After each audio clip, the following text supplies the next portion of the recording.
আজ যদি আমার একখান সাদা চামড়ার বিলেতি বিড়াল থাকতো, তাহলে কি আর এই সকালে ঘুম থেকে উঠে আলু ভাজি আর পরোটা খাওয়ার ক্রেভিংস হতো? তখন হয়তোবা খেলেও খেতে পারতাম কোনো এক সুস্বাদু বিলেতি রেসিপি। তবে এ বিষয়ে আমার আবার সন্দেহ রয়েছে, কারণ এদেশি বিলেতি বিড়ালরা নিজেরাই নিজেদের খাবার তৈরি করতে পারে না, সেখানে আবার আমাকে রেঁধে খাওয়াবে। তবে আমার সাথে থাকলে কিন্তু যে কোনো বিলেতি বিড়ালকে আমি পিটিয়ে মেরে হলেও রান্না শেখাতে অবশ্যই পারতাম।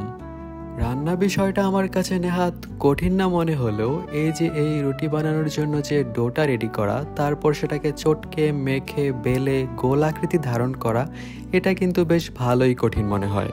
তবে আমার সেই সাদা বিলেতি বিড়ালকে দিয়ে কখনোই আমি এই রুটি বেলানোর মতো কঠিন কাজটা করাবোই না। তখন হয়তো আমি রুটি বানানোর এই কঠিন কাজটা আমার কাঁধে নিয়ে তাকে দিয়ে আলু ভাজিটাই করাতাম। তবে হ্যাঁ, অবশ্যই কিন্তু তাকে ডিমের অমলেটটাও করতে হতো, কারণ ডিমের অমলেটটা করা কিন্তু খুবই সহজ একটা বিষয়। এদিকে আমি আমার সেই সাদা বিলেতি বিড়ালের কথা ভাবতে ভাবতে নিজেই তৈরি করে ফেললাম আলু ভাজি আর পরোটা। তবে আজ যদি আমার সেই সাদা বিলেতি বিড়ালটা থাকতো, এই সকালে আলু ভাজি পরোটা না খেয়ে অন্য কিছু খেতে পারতাম।